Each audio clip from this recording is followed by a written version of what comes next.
In this part, we have to discuss the especially structure and function of eukaryotic cell. As we know, although we have very big group of prokaryotes like eubacteria, archaeobacteria, cyanobacteria, mycoplasma, PPLO like organisms. For prokaryotes, only we taken in all these groups one example, that is bacteria cell. Like that, to study the eukaryotic cell, we have to consider two important example. One plant cell, another one animal cell as a eukaryotic example.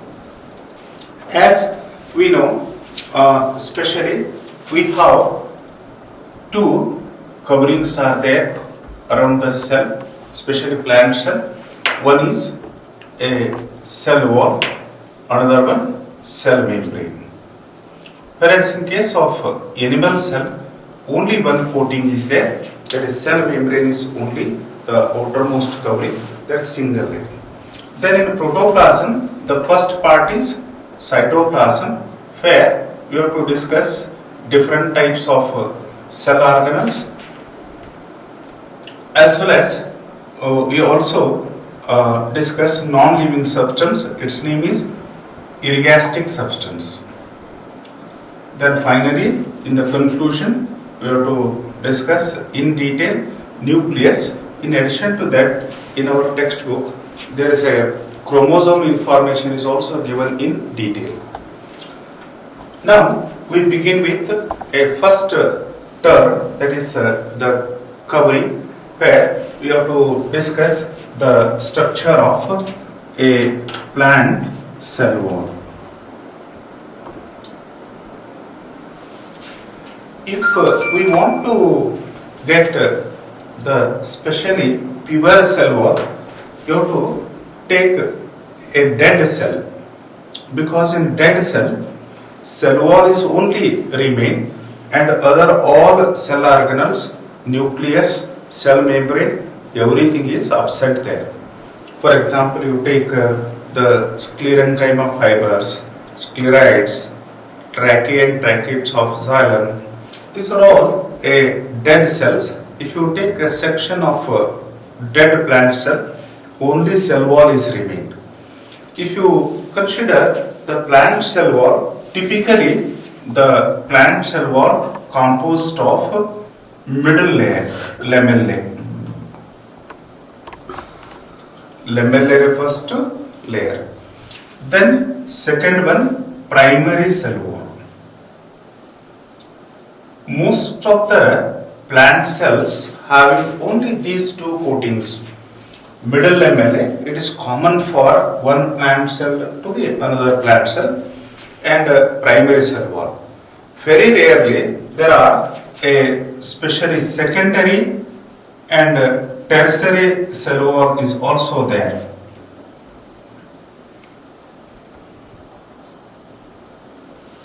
Suppose only middle lamellae and primary cell wall is present, at that time definitely that cell wall we called thin cell wall. It is a very common observation. Only two layers are there. Definitely thickness is less. Hence that what we call the name thin cell wall. Whereas along with the middle lamellae, primary cell wall, if secondary cell wall is present, even sometimes tertiary cell wall, at that time that cell, what we call the name, the especially thick cell wall. Even the thick cell wall and thin cell wall, we technically named in different way also. For example, cellulosic cell wall we called for thin cell wall. The especially it only cellulose is mainly present, there is no lignin and saprin. Whereas if subrin is deposited, that what we called subrinated cell wall, generally it is always thick. And even if lignin is deposited, that what we call the lignified cell wall, that also become thick. That means in first case what happens, along with the middle lamella, cellulosic primary cell wall is there, therefore it remain thin. Whereas in the second and the third case, along with a cellulose, subrin is deposited and a secondary cell wall is also formed, hence it is what subrinated we called or thick. In third case, along with primary cell wall, cellulosic material, lignin is deposited, secondary cell wall is there, therefore it become thick. First we begin with the middle lamella here. If you consider a middle lamella, see it is a one plant cell wall, another plant cell wall. These two primary plant cell wall adhere each other by means of thin membrane. Actually I have shown more here, more space. Thin what? The specially a connection or a layer is there, and that special a adhesive layer, connecting layer, we call the name middle lamellae. See here, it's a primary cell wall of plant cell number 1 and it is a primary cell wall of plant cell number 2. In between these two primary cell wall, adjacent what? The special type of sticky substance is there, that's what we call the name middle lamellae, and it is mainly composed of a substance called pectin, and chemically it contains once again a calcium pectate and magnesium pectate is there. That indicates this pectin substance not only acts as a sticky, it gives a little bit of rigidity to the cell wall. Then next one is the primary cell wall. Immediately after middle lamellae, there is a presence of a primary cell wall, and it is mainly made up of cellulose, hence generally we call cellulosic cell wall. Then finally there is a three-layered secondary cell wall is there. Outer secondary cell wall we called S1, then middle secondary cell wall we called S2, then inner secondary cell wall S3, S1, S2, S3, and it is mainly made up of either the specially lignin, that what we called lignified cell wall, or it may be made up of subrin or subrinated cell wall. Primary cell wall made up of cellulose, whereas middle lamellae made up of pectin. Yes, in this diagram we can able to analyze everything here, both structure as well as chemical composition. This red mark, whatever I shown, it is a middle lamellae, and even it helps to attach the neighboring cells also, 1, 2, 3, 4, 5, 6, 7 like that. And it is mainly made up of pectin. Whereas next layer is single one, primary cell wall, it is made up of cellulose. Whereas the last three layers we call secondary cell walls, S1, S2, S3. They may be made up of either lignin, we call lignified cell wall, or it may be made up of polysaccharide called subrin, we call subrinated cell wall. If a plant cell wall is thin, at that time it becomes permeable membrane. If it is thick, it becomes impermeable.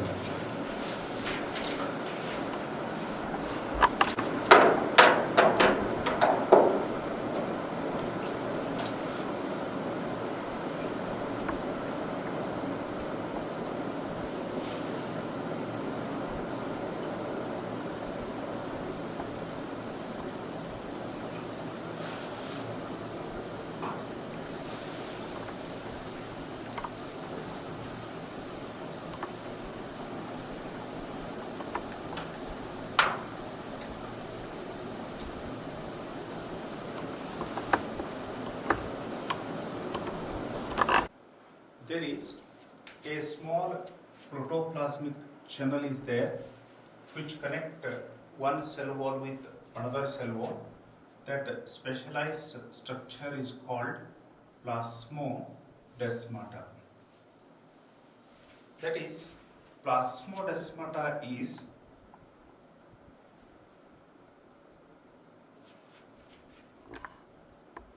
microscopic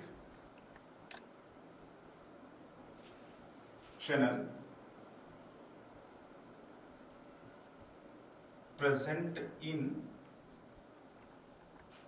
plant cell wall, connects cell to cell. That specialized structure is called plasmodesmata. It's a microscopic channel and which connect one plant cell wall with another plant cell wall. As a result, exchange of material is take place very easily. If you consider the function of cell wall, mainly it helps for protection. Therefore, it is a very rigid wall, helps to protect the plant cell. At the same time, it gives definite shape to the cell. And most important thing, through the plasmodesmata, exchange of materials takes place.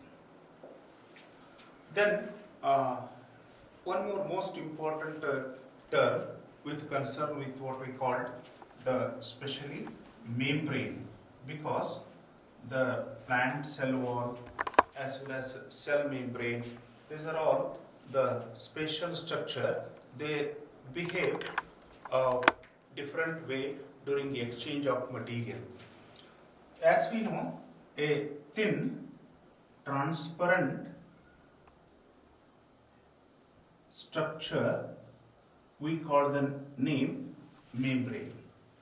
And mainly there are three types of membrane we classify in biology. One is permeable membrane, another one impermeable membrane, and third one semi-permeable membrane. Permeable membrane, impermeable membrane, semi-permeable membrane. To know that one, just we have to consider here one simple model. By that we can able to analyze the very simple concept of membranes we say. Suppose it's a container which is partitioned by a one kind of membrane. As a result, we get here two compartments, A and B. In A compartment, if we add the solution, whatever I am showing, it's all solvent molecule, and this dotted structure we called as the specially solute molecule. That is, in A container we taken the solution.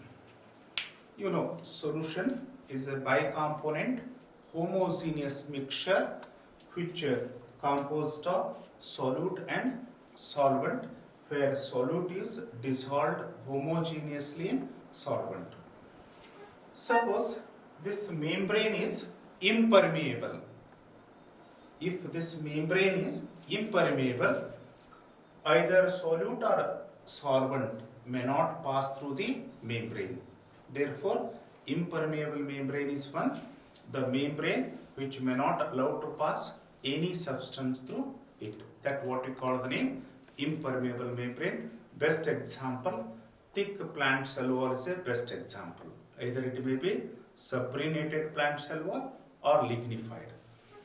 Then, if suppose only the solvent molecules are passed through the membrane and few small solute molecules, such membrane is called semi-permeable membrane. what we call semi-permeable membrane, half permeable, that we also call differential membrane or selectively permeable membrane. For example, cell membrane, all cell organelles membrane, that is mitochondrial membrane, chloroplast membrane, Golgi membrane. Then membrane around vacuole, we call the name specially the tonoplast, that is the best example. And shell membrane of hen's egg, shell membrane of hen's egg, I am using shell, SHELL shell, shell membrane of hen's egg. Then parchment paper, cellophane membrane, these are the best example for semi-permeable membrane.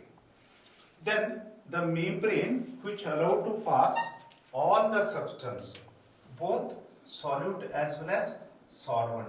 At that time, the same membrane we call permeable membrane. The best example for that is thin plant cell wall or cellulosic plant cell wall. In such a way, we classify membranes into three categories: permeable membrane, impermeable membrane, semi-permeable membrane.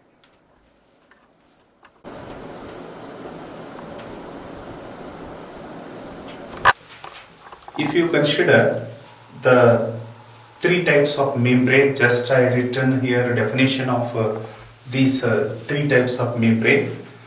One is permeable membrane, the membrane which allow to pass all substance through it, means both the solute as well as solvent pass through the permeable membrane. Such membrane we call permeable membrane, mainly thin plant cell wall, that we also call cellulosic plant cell wall.